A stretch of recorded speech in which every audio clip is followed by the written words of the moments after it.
kalingap! Welcome back to my YouTube channel. Magandang araw po sa lahat. Sa amandako kayo ng mundo, naroroon ngayon.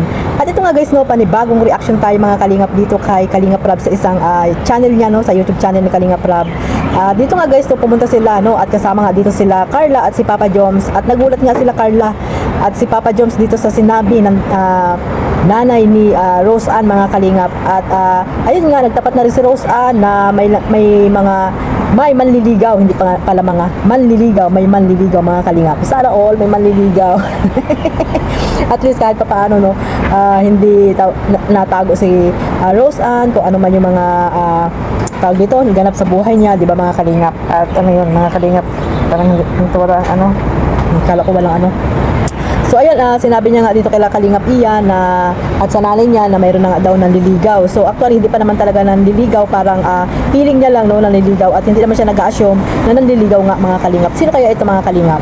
So bago natin simulan yan, shoutout muna tayo syempre sa ating founder, Kuya Bal Santos Matubang, Ate Edna Vlogs at Kalingap Rab at sa lahat po ng mga nasa landing pad, ambassador, deputy at mga Kalingap Scouters. Mega love shoutout po sa inyong lahat.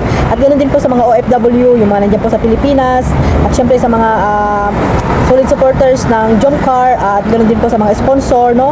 Solid viewers po ng Team Kalingap, mega love shoutout at sa mga charity vloggers ang mandako ng lugar po dyan sa Pilipinas. Ayan, shoutout po sa lahat. At ganoon din po siyempre sa mga kasamahan ko pong reactor. Ayan, sa Team Bios, Karipa, Team Watcher, Team Strikers, mega love shoutout po sa inyong lahat. Ito mga kalingap, no, mayroon tayong kinuhang clip video po dito sa second channel ni Kalingap Rab. Ayan, no? Panoorin muna natin mga kalingap at pagkatapos nito ay bibigyan po natin ng reaction. Ayan, sabay-sabay po natin panoorin ito. Kaya aminin na po siya na Asawa na. hindi pa manay. Hindi pa manay. Kung mag-asawa na, okay, kita ka, eskwela. Ayan. Makasawa ka na? Kung mag-asawa na. Asawa na po ako. Uy! Asawahin niya. Uy! Ano sabi mo? Maasawa kung asawahin niya lang. Sino asawain? Grabe na, narinig mo yun ay, mga ganyan. Ano na nararamdaman yun ay ngayon, na pinapaaral tapos ganyan ay, masawa na daw. Magtigil na. Ay, magtigil ka na daw. Maagom ka man na palan. Kung umagong na, huwag na mag-eskwela. Kasi sayang ang ano kang mga eskwela. Yan ang sinasabi ko sa'yo, Rose Ann. Yan ang sinasabi. Dito ka, Rose, sa may kay mama mo, para pag pigpalo ka, kinurot ka, malapit lang. Solid yung kurot. Ano yun, ay? Masasabi mo dun, ay? Eh, ang sabi ko sa kanya, magtigil na siya pag-aral. Kasi ako, ang alam ko sa kanya, nag-aaral siya mabuti. Yun ang alam mo, nay. Lalaki naman na pinag-aaralan. Ah! Magtigil na, kasi kawawa naman yung natutulong sa kanya. Yun lang, Rose Ann. Kanya mapapangasawa. Aray ka na lang. Sumabol mo, nay? Wala ka na ngipin. Uy, kalugbugan mo. Palit yan, ay. Palit. Parang kapatang. Hindi mo, teka na si Norman. May tiwala sa'yo, bro? Kailangan si Norman, Christian ay. Normies ka pala na Normies. Alam ko naman, joke lang. Pero nay, ano yun, Rose Ann? Totoo yun. Magum ka na. Sino? Kinainan ka lang ng papaya, nay. Siguro nag-iiwa siya. Ano sasabihin? Ano sabihin mo at nainip na si nanay? Yung tubig ko doon, baka puno. Ay naliligaw sa akin. Yun. Pero, nagpaalam na kay Kuya Edo. Nagpaalam na kay Edo? Ano, nagpaalam sa'yo? Yeah, nagpaalam sa akin kahapon. Oo. Kaya kasama ako ngayon ay. Nagpabindisyon daw kay Kuya Edo. Kasama daw si Uso sa akin. Ay, pinala niya. Ikaw ang tatay ng ama. Hindi, ako mapaalam din mga inalito ko. Yun bang ano? Sino naliligaw? Ito nay, seryoso ito nay, ano nay? Hindi po ito nay prank, hindi dito po mga kalingap. Scripted ay kung ano man. Si Rose Ann po ay nagpapaalam kay mama niya na may manliligaw po siya. Ano ito Rose Ann? Hindi man ito Rose Ann, hindi pa kayo? O baka Hindi, may Kuya. Sabi pa lang. nagsasabi pa lang? Oo. Ano yun? Sure ka na nanliligaw? Baka ina-assume mo lang na nililigawan ka. Paano mo nasabi na nililigawan ka? Sabi ko na. Paano mo nasabi nga? Anong ginawa sa'yo? Dinadala kang pagkain? Tinanong mo ba kung manliligaw ka ba? Parang ganyan, tinanong mo ng lalaki. Or siya mismo nagsabi kung pwede manliligaw. Yung sa mga action niya, yung sa mga info. Oo, pwede mag-assume ka lang rin. Pero, Dapat yung mahal mo, friend lang. hindi ko alam kasi nagpaalam kay Kuya Edo eh.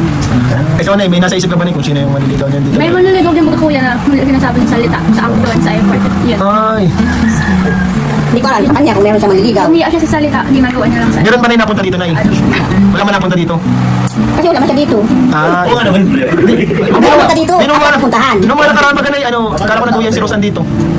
Nawi yan, naalis man yan, pero wala man napunta dito. Wala man napunta, nay. Nung pista, nagpunta dito yung mga barkada niya, sabi niya mga kaklase niya yun. Nung pista. Basta. Ano ba to, Rose Ann, maliligaw mo? Kilala namin? Oo. Kilalang kilala ko. Kilala ko. Ano yan, nasa K-Boys yung Mission Squad? Gusto mo ganahan kayo? Siguro. Ay, hindi. Kala ko. Kala ko nagdabit na. Aray ko. Napatagal po ang camera, pauwi na. Sasabihin. Pauwi na. Nakahawak ng camera eh. Kami na, no? Pawin na pala, kanina pa pala kasi Sasabihin na kagad eh. Bawal ko man sabihin kasi masabi nag-a-assume ako. Masabi hindi ako. Tingnan mo yan. Hindi, ayaw Pero mo sabihin. nakikita ko man lang sa action niya. Tapos sabi ko, airpods. O di ano yan, hindi sinabi mo lang kay mama mo na meron. Oo, Ikaw. para aware. Yan ba yung kilala ni Jobs? Malapit ba yan kay Ay, Jobs? malapit. Sobrang lapit. Hindi ako talaga ina. Ayoko na. Ako tabing kwarto ko lang bro. Tabing kwarto ko lang yata yan. Ay, mga K-boys yan. Grabe kong mga. Mga Grabe kong mga. K-boys yan. Pag malapit sa inyo, siyempre kilala nyo. K-boys. Ay, wala akong kinalaman dyan. Ano? Gusto mo ba na yung malaman kasi no? Oo. Pag nga paralilin. Pero naigan nyo, pag ganyan na may naliligaw ng kay Rosa, ano yun? Gusto nyo sabihin kay Rosa, ano yung message mo sa kanya?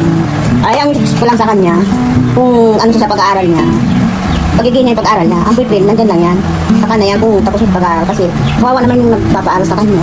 Sinusuporta sa kanya. Kung meron siyang boyfriend ngayon. Siyempre, malaking ano din niya sa pag-aaral, ang boyfriend. O, paano? Malaking ano. So, ang masabi doon sa manliligaw na, doon sa ano, sa lalaki na ano masabi mo doon? Kung sino man siya, dapat, huwag mo na niyang magpara-isturbahin yung anak kasi nag-aaral ba siya. Ay, huwag mo na istorbihin si Rosan. Oo, saka na, kung talagang sila, hintay siya. Ay, baka mapanood niya po ito eh. Baka ano, panghinaan niya. Ano, Rosa? Oo, baka Ano, okay lang yun ba? Sa iyo? Paano kung manghinayan ng naliligo sa iyo? Bahala siya. Pagsubok ngayon. Basta mo siya yun. Dahil siya yun. Kung hindi siya makapag-intay, di bahala siya.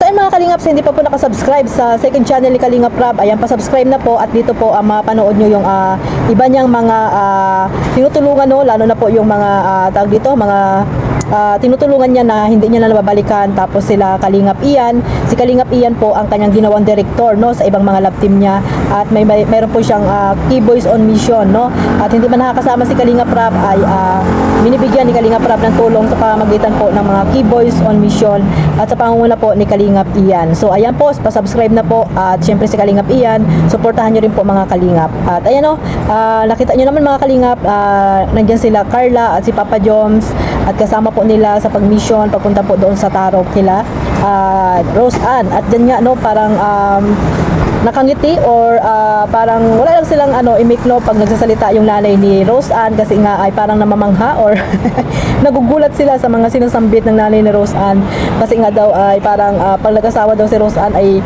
mag-asawa na at wag na mag-aral, di ba? At kasi nga ay napakaganda po na sinabi din ng nanay ni Rose Ann, lalo na po sa mga sponsor, na talagang mayroon pong malasakit itong nanay ni Rose Ann sa mga sponsor, kasi nga daw ay sayang lang yung tulong ng sponsor kung ipagpapatuloy pa tapos ay hindi naman nag-aaral lang maayos, di ba? At mag-aasawa lang or magpapaligaw, yon mga Kalingap, no? Hindi po si nanay ni Carla, nanay Nora, no, hindi ay ni nanay ni na Rose Ann sa manliligaw, no, dapat daw magantay at wag daw muna manligaw dahil ang pag nagkaroon daw ng boyfriend ay baka daw makasira sa pag-aaral ni Rose Ann. Pero depende naman po yan nanay Nora, no, katulad nila Carla, di ba, at ni Papa Joms, okay naman po yung pag-aaral ni Carla kasi po may po yan, nasa tao na rin po yan, no? Sa bata na rin yan, kung halimbawa may girlfriend, boyfriend, di ba?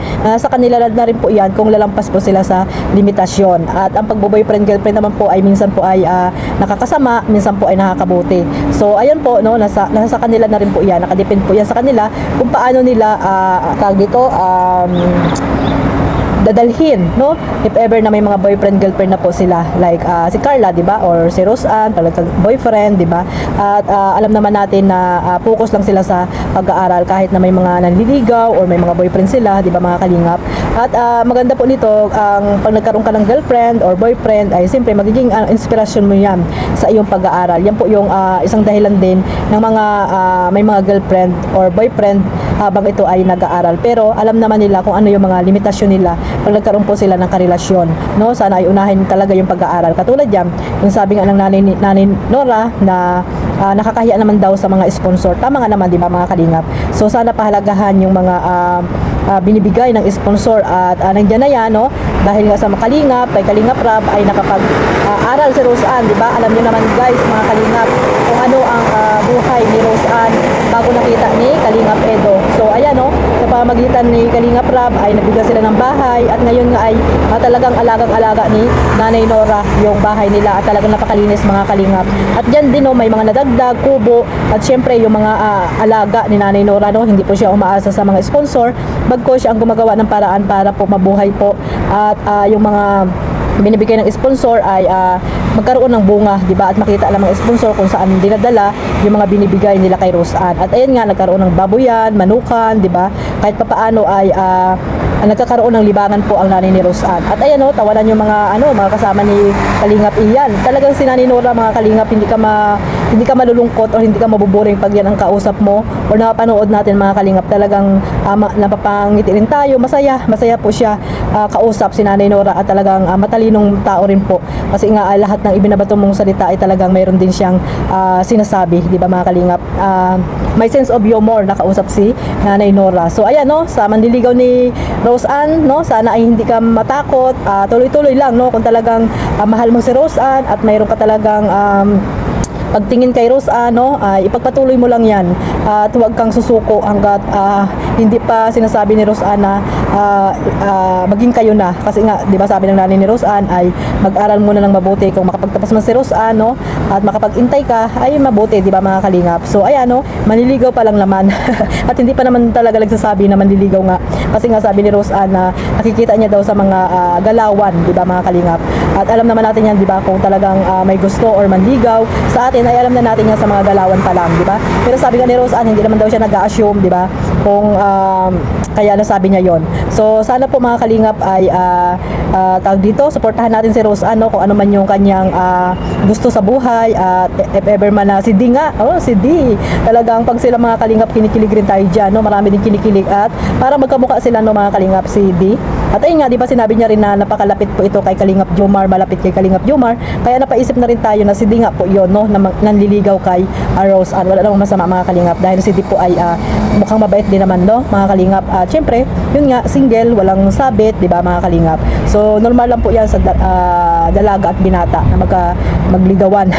Pero yun nga, sabi ng nanay ni Rose Ann ay mag-aral muna, unahin muna yung pag-aaral. So ayun lang, mga Kalingap, sana pa ay huwag niyo po kalimutan suportahan si Rose Ann, at yung mga supporters po ni Rose Ann, sana po huwag niyo pong iiwan si Rose Ann, at lalo na po yung kanyang mga sponsor. Ayan, maraming salamat din kay Kalingap Rab, na kahit napabahayan na ay nandiyan pa rin kay Rose Ann, pinapag-aral, di ba, mga Kalingap? At syempre yung nanay ni Rose Ann, hindi nyo nakakalimutan. Ganon din po si Kuya Bal Santos Matubang. So hanggang dito na lang po, mga Kalingap. Maraming salamat po sa walang sawang pagsuporta ninyo po sa aking maliit na YouTube channel, Kalingap Maymay. Huwag niyo pong kalimutang suportahan syempre ang ating founder, Kuya Bal Santos Matubang, at si Kalingap Rab. Ayan, God bless us all. Huwag niyo rin pong kalimutang suportahan yung mga charity vlogger po, sila Kalingap Jomar, Kalingap Edo, Kalingap Dan, at sa lahat po ng mga charity vlogger sa mandako ng lugar po dyan sa Pilipinas. Again, God bless us all. Mabuhay po ang Team Kalingap. Bye-bye.